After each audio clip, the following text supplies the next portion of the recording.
Hello dear student, welcome. तो next sum तुम्हारे लिए बहुत आईएमपी है, राइट।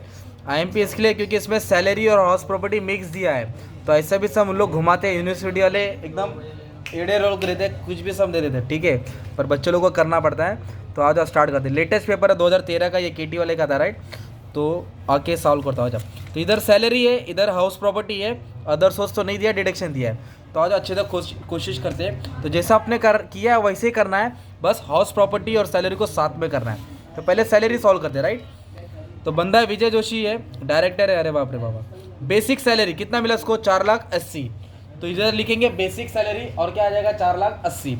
तो बेसिक सैलरी में डायरेक्ट लिख दिया 4,80,000। चलो इधर लिख देते हैं। और आपको एक चीज़ मालूम होना चाहिए कि जब आप लोग सैलरी का करेंगे तो डिडक्शन डालने का अंडर सेक्शन 16। तो स्टैंडर्ड डिडक्शन में पहले ही 50,000 लिख देने का। क्या लिख देने का? 50,000 पहले ही लिख देने का, ओके। और प्रोफेशनल टैक्स को ढूंढने का, हाँ है प्रोफेशनल टैक्स, ये तो सेकंड लास्ट दिख रहा है ना इधर। कितना दिया? 2,500। कितना दिया है? ये लेस में आएगा। किधर आएगा? लेस में। दोनों का ब्रैकेट पहले ही बना देने का ताकि तुम लोग सेफ हो जाएंगे, मालूम पड़ जाएगा। फिर स्टार्टिंग का लाइन पढ़ने का। बेसिक सैलरी कितना है? 4,80,000। फिर इसको क्या मिल रहा है? DNS allowance. क्या मिल रहा है? कम सैलरी के साथ अलग से मिल रहा है डीएनएस अलाउंस। कितना दिया है? 2,88,000। तो 2,88,000 डीएनएस अलाउंस। कितना मिला है? 2,88,000 डीएनएस अलाउंस। फिर उसको क्या मिल रहा है? एक्स ग्रेशिया रिसीव, ग्रेचुटी बोलते हैं इसको। जब जॉब छोड़ने के साथ एक साथ अमाउंट मिलता है ना, 1,20,000, तो भी टैक्सेबल है, ओके। ग्रेचुटी अमाउंट टैक्सेबल है। 1,20,000 क्या कर दिया हमने? लिख दिया। उसके बाद क्या बोला है? Arrears of salary receive. Arrears मतलब पेंडिंग, आउटस्टैंडिंग। सैलरी रिसीव मतलब पिछले साल का सैलरी था वो अभी नॉट टैक्स अर्लियर, पहले टैक्स में मतलब पहले हिसाब में नहीं लिया, तो अभी हिसाब में लेना पड़ेगा ना, 30,000। तो ऐसा है ना, एरियर्स ऑफ सैलरी वो भी टैक्सेबल है। कितना अमाउंट है? 30,000। तो भी लिखना पड़ेगा, ओके। फिर बोला है हाउस रेंट अलाउंस। तो हाउस रेंट अलाउंस का अमाउंट 72,000 दिया है और ब्रैकेट में देखो एग्जाम दिया है। तो पहले लिखेंगे हाउस रेंट अलाउंस 72,000 था। कितना था? 72। तो ब्रैकेट में क्या करेंगे? इधर एग्जाम लिखेंगे। क्या लिखेंगे इधर? एग्जाम। एग्जाम कितना दे दिया मालूम है क्या? एग्जाम दिया 40,000। कितना दिया है? तो 40,000 क्या कर देंगे इसमें से? लेस कर देंगे। तो 32,000 आएगा। कितना आएगा? तो 32,000 किसका मिलेगा? House rent allowance. किसका मिलेगा? House rent allowance, okay. जब भी ऐसा दिया ना 72 एग्जाम, तो इसमें से ही लेस करना है। क्लब एक्सपेंस, जो भी छोटा मोटा क्लब है, Vijay Joshi paid by employer. Employer ने दिया तो भी उसका सैलरी का पार्ट है, तो 7,500 वो भी टैक्सेबल है। वो भी क्या है? टैक्सेबल है, ठीक है। वो भी 7,500 क्या कर दिया? ऐड कर दिया। फिर उसके बाद बोला है प्रोफेशनल टैक्स डिडक्टेड, तो डिडक्शन में डाल देंगे 2,500। और स्टैंडर्ड डिडक्शन सैलरी में फिक्स है, 50,000 लिखना ही है, ओके। इस पर सवाल जवाब नहीं। फिर इधर एक चीज़ दिया है, देखो ना, बीच में दिया है प्रोविडेंट फंड डिडक्टेड। क्या बोला है? प्रोविडेंट, ये डिडक्शन में आता है, वो लास्ट में लिखना पड़ेगा। और जानबूझ के उन्होंने ऊपर दे दिया तो बच्चे लोग को कंफ्यूज हो जाएगा। तो उसको सैलरी में नहीं लिया। इधर एक वर्ड भी तो दिया डिडक्टेड, तो डिडक्शन में आएगा। तब इसके पीछे कहानी नीचे बताऊंगा, राइट। तो अभी हम लोग इसको सॉल्व करेंगे ना, तो अपने को सैलरी का अमाउंट मिल जाएगा। किसका मिलेगा? सैलरी का। तो क्या क्या है? 4 लाख, वापस से रिपीट कर देता हूँ।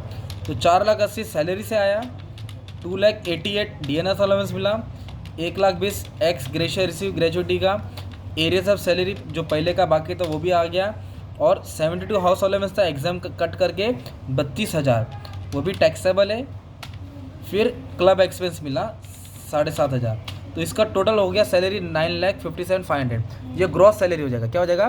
तो इधर लिखेंगे, तो इधर ही मार दे दो लाइन, 9,57,500। इसको क्या बोलेंगे? Gross salary, total salary, right.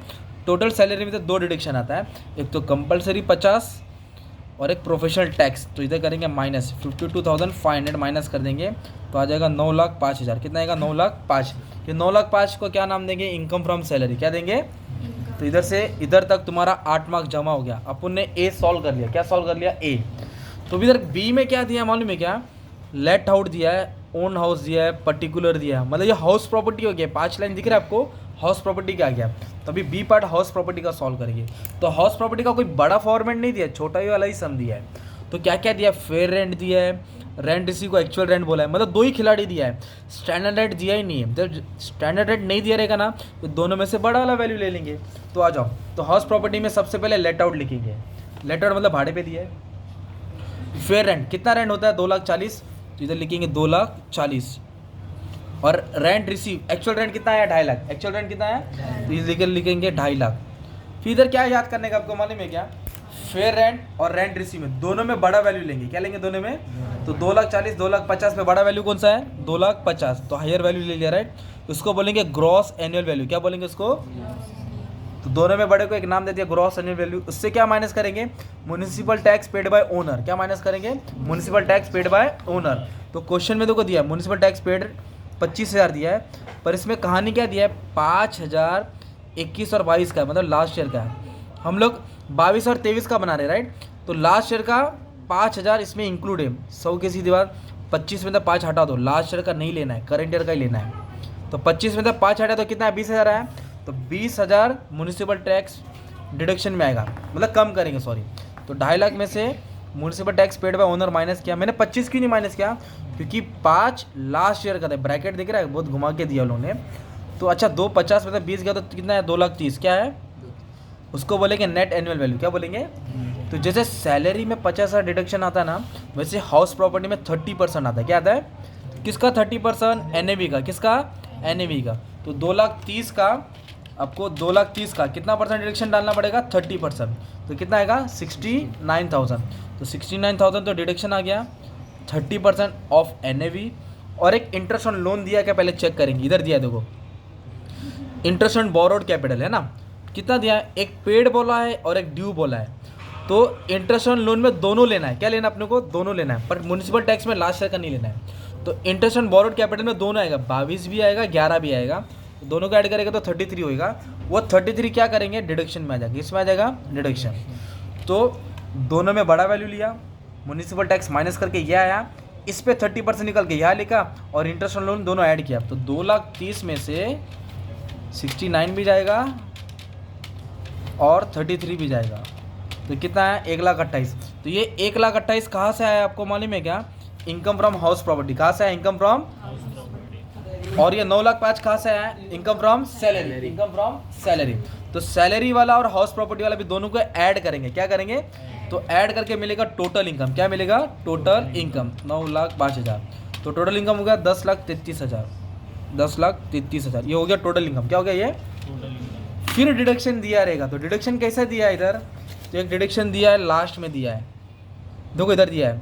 उसने अपने बच्चे के लिए लोन लिया था बैंक ऑफ महाराष्ट्र, एजुकेशन बोला है। एजुकेशन का इंटरेस्ट पे किया। कितना पे किया इंटरेस्ट?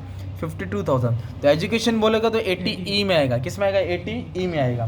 तो 80E में आपको डिडक्शन में डालना पड़ेगा। ऐसा आप देख सकते हैं इधर, इंटरेस्ट ऑन लोन 80E। तो जो भी इंटरेस्ट आया पूरा 100% डिडक्शन में आएगा। कितना आएगा? 100% डिडक्शन, मतलब कुछ माफ, सब माफ होएगा। तो कितना उसने पे किया था मालूम है? उसने पे कितना किया था इंटरेस्ट ऑन एजुकेशन पे? इंटरेस्ट कितना पे किया? 52,000। तो 80E में लिखेंगे interest on education loan. Education कितना अमाउंट था? 50, इधर है भाई, इधर है 52। ओके। और एक डिडक्शन है, मैं बोला ना, बताता हूँ। इधर देखो सैलरी है, इधर एक वर्ड था ना प्रोविडेंट फंड। क्या बोला था? वो डिडक्शन में आता है, 80C में आता है। किस में आता है? 80C में। आप देख सकते हैं provident fund, PPF, public provident fund, किस में आता है डिडक्शन? 80C में।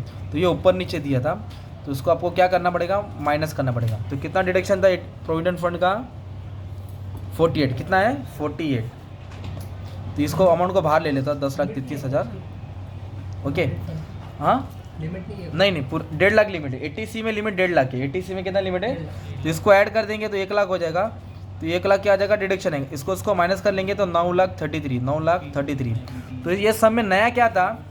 पहले सैलरी सॉल्व करने का, फिर हाउस प्रॉपर्टी सॉल्व करने का, दोनों को ऐड करके टोटल आएगा, फिर डिडक्शन डाल देंगे। क्या डाल देंगे? डिडक्शन। Thank you.